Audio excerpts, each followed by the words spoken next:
બીજા નંબરનો ક્વેશ્ચન સ્પેસની બાબતે છે, સ્પેસ ટેકનોલોજીની બાબતે. એમાં વર્મ હોલની બાબતે 3 વિધાન આપેલા છે અને કરેક્ટ સાચું વિધાન કહેવાનું છે. પહેલું એવું કહે છે કે તાજેતરમાં ઇસરોના વૈજ્ઞાનિકો જે છે એણે વર્મ હોલ જે છે એની ડિસ્કવરી, એની શોધ કરેલી છે. પહેલું વિધાન બિલકુલ એટલે બિલકુલ ખોટું છે. પહેલાં તમને ખબર હોવી જોઈએ કે વર્મ હોલ એટલે શું, એ હું તમને થોડી વારમાં સમજાવી શકતે, પણ તમને ખબર હોવી જોઈએ કે વર્મ હોલ બહુ ખતરનાક વસ્તુ છે. તો ઇસરોવાળા કંઈ એને શોધી ન શકે, જોકે શોધીએ કે કંઈ નવી વસ્તુ નથી, પરંતુ થોડીક અતિશયોક્તિ થઈ જાય. નાસાવાળા કદાચ શોધે તો કંઈક સારું લાગે, પણ ઇસરોવાળા કંઈ શોધી ન શકે. જોકે શોધીએ કે, પણ મેં તમને કીધું પણ અહીંયા અતિશયોક્તિ થઈ જાય. પહેલી વસ્તુ. બીજી વસ્તુ એ કે વર્મ હોલ હજી સુધી ગોતાનો જ નથી. વર્મ હોલ જે છે એ અત્યારે માત્ર અને માત્ર થિયોરી, એટલે કે જે થિયરીની અંદર જ અસ્તિત્વમાં ધરાવે છે. પ્રેક્ટિકલમાં હજી સુધી એને ગોતી એકાણો નથી.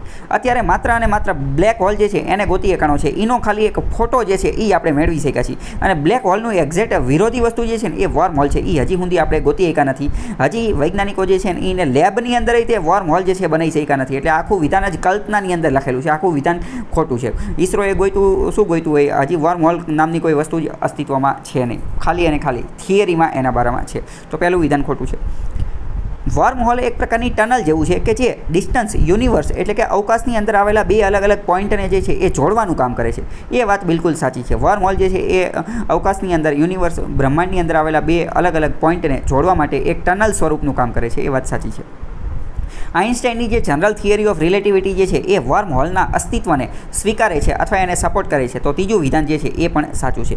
તો આમાં પહેલું વિધાન જે છે એ ખોટું પડી જશે. માત્ર જવાબ સાચું કીધું છે તો 2 and 3 આવશે. વર્મ હોલ શું છે એ આપણે થોડી સમજવાની બધાની જે છે એ કામ કરીએ કે ભાઈ વર્મ હોલ આખી વસ્તુ શું છે. વર્મ હોલ સમજતા પહેલાં તમે આ આખી વસ્તુ જે છે અહીંયા થોડુંક ચિત્રના દ્વારા જે છે એ સમજવાની કોશિશ કરો. ફોર એક્ઝામ્પલ સમજો કે આ જે છે એ આખું આપણું યુનિવર્સ એટલે કે બ્રહ્માંડ છે. આ જે છે એ બ્રહ્માંડ છે. હવે માની લો કે તમે આ જગ્યાએ છો, આ જગ્યાએ તમે ઊભા છો અને તમારે હવે જે છે એ આ જગ્યાએ જવું છે. આ જે બીજી જગ્યા જે છે આની એક્ઝેક્ટ આ જગ્યાએ, તો તમે કઈ રીતે જઈ શકો? તો તમારી પાસે રસ્તો છે કે અહીંથી આમ ફરી અને આમ જાઓ, અહીંથી આમ ફરી અને જઈ શકો. તો આ શું છે? સૌથી લાંબામાં લાંબો રસ્તો છે, એનો સૌથી લાંબામાં લાંબો. તો આઇન્સ્ટાઈને એમ કીધું કે ભાઈ આનો એક ટૂંકો રસ્તો પણ છે. એ ટૂંકો રસ્તો કયો છે કે આ જે છે અહીંથી આમ કાણું પાડી દો અને ડાયરેક્ટ અહીંથી જે છે એક ટનલ બનાવી દો અને ડાયરેક્ટ શોર્ટકટની અંદર પહોંચી જાઓ. આ જે એક્ઝેક્ટ જે જગ્યા જે છે ત્યાંથી ટનલ, પાઇપ જેવી ટનલ બનાવી દો અને ડાયરેક્ટ જે છે અહીંયા પહોંચી જાઓ. તો આ શોર્ટેસ્ટ, ટૂંકામાં ટૂંકો રસ્તો છે. તો એવું એણે કીધું. તો આ જે ટૂંકામાં ટૂંકો ટનલ દ્વારા જે રસ્તો બનાવવામાં આવેલો છે એને શું કીધું? એને જ તો કીધું વર્મ હોલ. એને જ શું કીધું? Worm hall.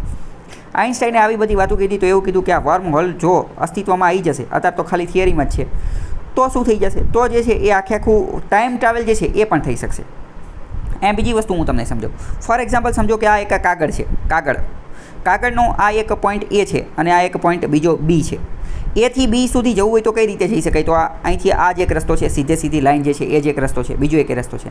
પણ આઇન્સ્ટાઈને એમ કીધું કે બીજો પણ એક શોર્ટકટ રસ્તો છે. કયો? કે કાગળને આમ ગોળ વાળી દો, બાઉન્ડ કરી નાખો, ગોળ વાળી દો અને અહીંયા કાણું પાડી દો તો પણ ડાયરેક્ટ અહીંયા પહોંચી જશો. એટલે કે આ એક શોર્ટેસ્ટ, ટૂંકો રસ્તો ટનલ દ્વારા બનશે. આવી વાતો કીધેલી છે. જો આવું આપણે કરી શકશું તો ટાઈમ ટ્રાવેલ પણ કરી શકશું. પરંતુ મેં તમને કીધું કે આ આખો કોન્સેપ્ટ હજી માત્ર અને માત્ર થિયરીની અંદર છે, પ્રયોગની અંદર. પ્રેક્ટિકલ હજી આવું કંઈ ગોતાણું છે નહીં. ટૂંકમાં ખબર પડી ગઈ કે વર્મ હોલ શું છે? એક રીતનો ટનલ છે જ્યાં આપણે શોર્ટેસ્ટ, તાત્કાલિક જે છે એ એક જગ્યાએથી બીજી જગ્યાએ પહોંચી જઈએ.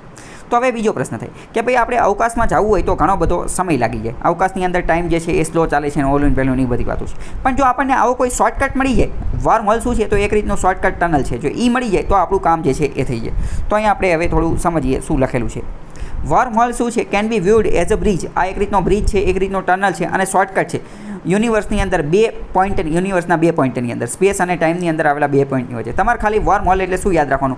વર્મ હોલ એટલે કે વર્મ એટલે શું થાય કે કીડાને જવા માટેનો હોલ, કીડાને જવા માટેનો રસ્તો. તો કીડા હોય ને એ કોઈ પણ નાના હોય, એટલે કોઈ પણ રસ્તાની અંદર નાના રસ્તામાંથી પણ જે છે એ જઈ શકે. તો વર્મ હોલ એક કીડાને જવા માટેનો રસ્તો છે, જે બ્રિજ જેવો હોય, જે ટનલ જેવો હોય, જે શોર્ટકટ હોય અને યુનિવર્સના બે પોઈન્ટને જોડવા માટેનું કામ કરે છે. વર્મ હોલ જે છે એને આઇન્સ્ટાઈન રોઝન બ્રિજ પણ કહેવામાં આવે છે. કારણ કે આઇન્સ્ટાઈન અને રોઝન નામના જે બે સાયન્ટિસ્ટ હતા ને એમને આની શોધખોળ ને એવું બધું કરેલું હતું. એટલે અને આઇન્સ્ટાઈનની જે જનરલ થિયરી ઓફ રિલેટિવિટી જે છે એની અંદર વર્મ હોલનો કોન્સેપ્ટ આપેલો છે.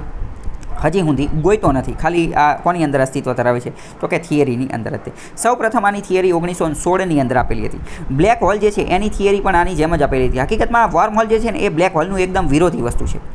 આઇન્સ્ટાઈને જે ગ્રેવિટીની બધાની જે થિયરી આપી હતી એની અંદર આ બધી વસ્તુ આપેલી હતી કે ભાઈ વર્મ હોલ નામની કોઈ વસ્તુ જે છે એનું એક્ઝિસ્ટન્સ એ અસ્તિત્વમાં હોવી જોઈએ. આઇન્સ્ટાઈન જે છે એને બ્લેક હોલની થિયરી પણ આપેલી હતી. બ્લેક હોલની થિયરી હતી એને બહુ પહેલાં 1916ની આજુબાજુમાં આપેલી હતી અને એ હજી આપણે હમણાં થોડા સમય પહેલાં 2019ની અંદર ગોઈતો 2019ની અંદર જે છે એનો ફોટો મળ્યો. તો એવી રીતે વર્મ હોલની થિયરી એને આપી હતી પણ હજી સુધી મળી નથી. બ્લેક હોલ જે છે બ્લેક હોલ એનું વિરોધી શું થશે તો કે વ્હાઇટ હોલ. એનું વિરોધી શું થાય? વ્હાઇટ હોલ, કે જે બ્લેક હોલનું એકદમ વિરોધી છે. બ્લેક હોલ જે છે બ્લેક હોલ એ એક રીતનું એન્ટ્રન્સ છે. તો બ્લેક હોલ જ્યાં પૂરો થતો હશે એનું જ્યાં એક્ઝિટ જ્યાં હશે ને ત્યાં વ્હાઇટ હોલ હશે એવી વાતો જે છે એ કરેલી છે. એટલે આ બધા હજી કોન્સેપ્ટ છે, હજી એવું કંઈ બનેલું નથી.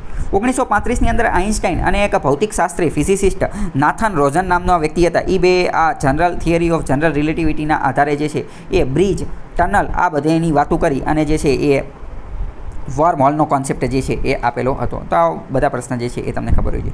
તાજેતરમાં એક પ્રશ્ન પૂછાયેલો હતો 2019ની યુપીએસસીની અંદર. એ ક્વેશ્ચન આપણે થોડી ડીલ કરીએ કે તાજેતરમાં સાયન્ટિસ્ટ લોકો જે છે એમણે બે જાયન્ટ બ્લેક હોલનું મર્જર, એટલે કે બે મોટા બ્લેક હોલ હતા ને એ ભેગા થઈ ગયા હતા, મર્જ થઈ ગયા છે, એકબીજાની અંદર પડી ગયા હતા.